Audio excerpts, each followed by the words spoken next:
Hi guys, Dan Hendriksen here at Torquay Golf Club, hashtag Ask Dan. Gonna do a little experiment today. Now, following on from a video that Mark did with me, which was a what's in the bag video, which I know went on a little bit. A lot of people talking about my 1 length 4-iron, 1 length 3-iron that I've just recently added to the bag. So I'm gonna put my current 4-iron, so my Titleist CB 4-iron, up against the 4-iron of the 1 length. Just wanna see what the numbers are, how it performs. Obviously I'm trying to get to a certain yardage to blend in with my 5-iron, which I'm going to add also to this experiment as well. So I'm going to hit my 5-iron also because I want to see where the numbers are, and then I want to gap in the next club from there.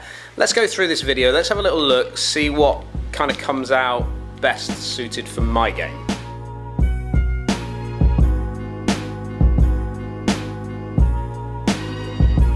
So I'm going to start off hitting a few shots with my own 5-iron, which is the Titleist, as I said, Titleist CB 5-iron. So a normal 5-iron in the CB is 27 degrees of loft. I've actually cranked this down a degree, so I've pushed it down to 26 degree, as we mentioned in that previous video, which go over and have a little look at. We talked about how I was trying to gap in my wedges for that. Then I'm going to hit a series of shots with the 4-iron from my set, again, Titleist CB 4-iron. This one would have been 24 degrees of loft, which you'll see online from their standard. I cranked it down to 23 again, just to try and blend in as best I possibly could. So we'll get some numbers with this also. And then we'll have a little look at the Cobra King Utility. This is the 1 length. And I'll talk to you about the shaft length and things like that in just a moment. But I've got this set at 21 degrees because I've obviously already done some gapping on this, and this is what gave me the best numbers, but I just wanted to kind of show you this as well down the lens.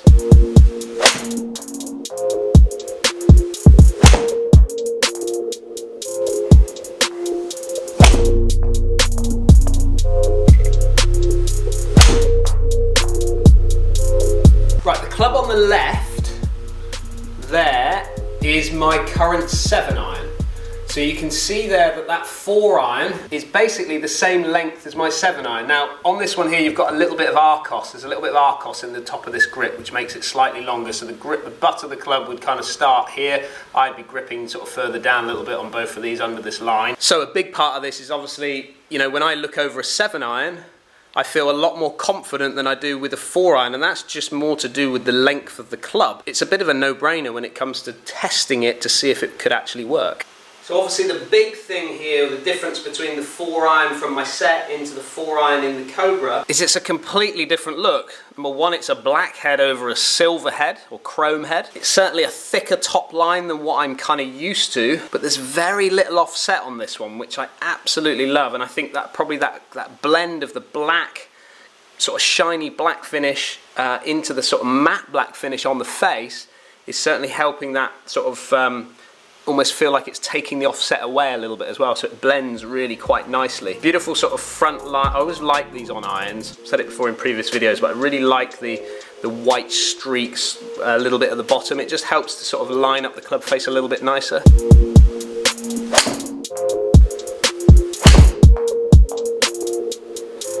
Just feels, the length of it just feels like I'm a little bit more over the ball. So it'll be interesting to see what the numbers are, but when I feel like I'm more over the ball, I feel like possibly my swing is going to maybe be a little bit more upright and could even cause me to get a little bit more out to in as opposed to in to out.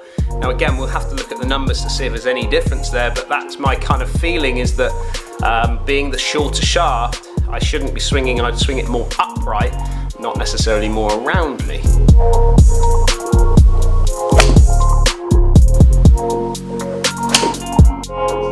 Definitely feeling just so much more comfortable over the ball. I just feel like I've got so much more control over the shot, and I know it's only a small amount. We're only talking, what, 1.5 inches in length, so that's feeling like the 4-iron, the 1 length is 1.5 inches shorter than the 4-iron. It's a small amount, but it's certainly something that gets in your mind a little bit. So we'll start off with my 5-iron, because obviously we're going to try and get some numbers with that to see how far I'm carrying it. You can see here on an average with my 5-iron, I'm carrying it an average of 184, fluctuating between 181 and 186. So I would say that's pretty consistent, within 5 yards, and I struck them all pretty well. Then we move into my 4-iron, and you can see my average carry here now is at 190. Again, fluctuating from 194 but it can drop down to 187. So you can see there that I really want to try and get a gap of about 10 yards in my set. As I work up through my set, I want 10-yard gaps. You can see there that 6 yards on an average. Yes, you could say that one up there at 194, but that's only one in there. So you can see there that my numbers are sort of squeezing together, which is why I'm doing this test. Then you move me into the one length, and remember the lofts are slightly stronger in the one length compared to my own set. Now, if you look at the one length here, you can see that my average carry is 195, so it's absolutely where I want it to be.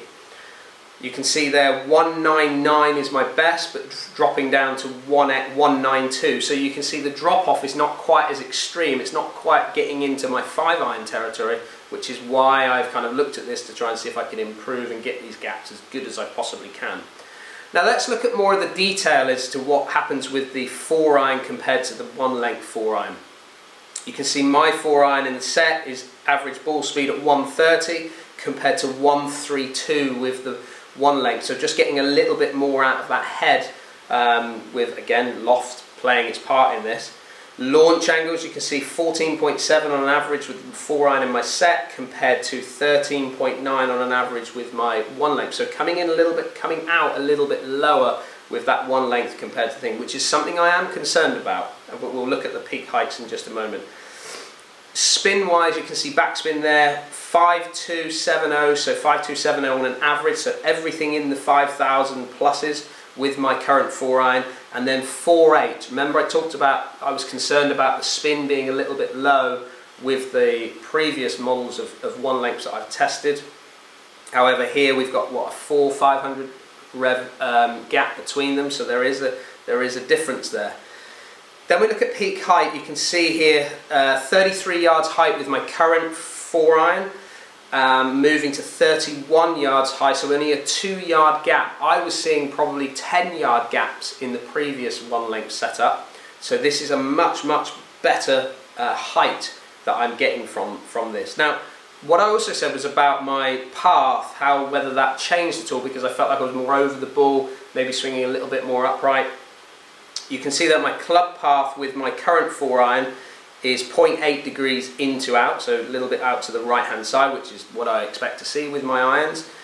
And then if you look at the path with the one length, you can see it's at 0.6 left. So definitely there is a slight change there on an average. There is a slight change from what I'm getting with the 4-iron in my set to the 4-iron in the one length. And also angle of attack. I'm 4 degrees down with my 4-iron in the set, but I'm 5.1 degrees down with the 4-iron in the one length, which is, again, everything I would expect. As I'm more over it, I'm getting it more up and down into the golf ball, so I'm expecting to see a little bit more of an increased angle of attack into the golf ball. All in all though, I mean, to me, it's all about that gapping and how I try and get that in. I'm quite happy in the fact that with this test, that I've got my gap that I want between my 5-iron and my 4-iron in the one length compared to the 4-iron thing. 4-iron in my set, and also that I'm getting enough height out of the one length to give me what I want to see from the shots. So there you have the numbers between my current 4-iron in my set to the one length 4-iron in the utility by Cobra. So for me, I think that 1.5 inch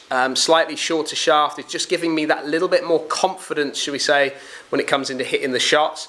I feel like I can get maybe a little bit more control over those shots, but I would have to experiment even more on the golf course to see if my dispersion changes. But ultimately that comes down to me, my performance within the way I hit the clubs. But definitely from a confidence point of view, from those numbers are good numbers and definitely worth me continuing on with this test. I know there's lots of people that have tested the hybrid and maybe replacing 4-irons with hybrids, and I get that, I understand that.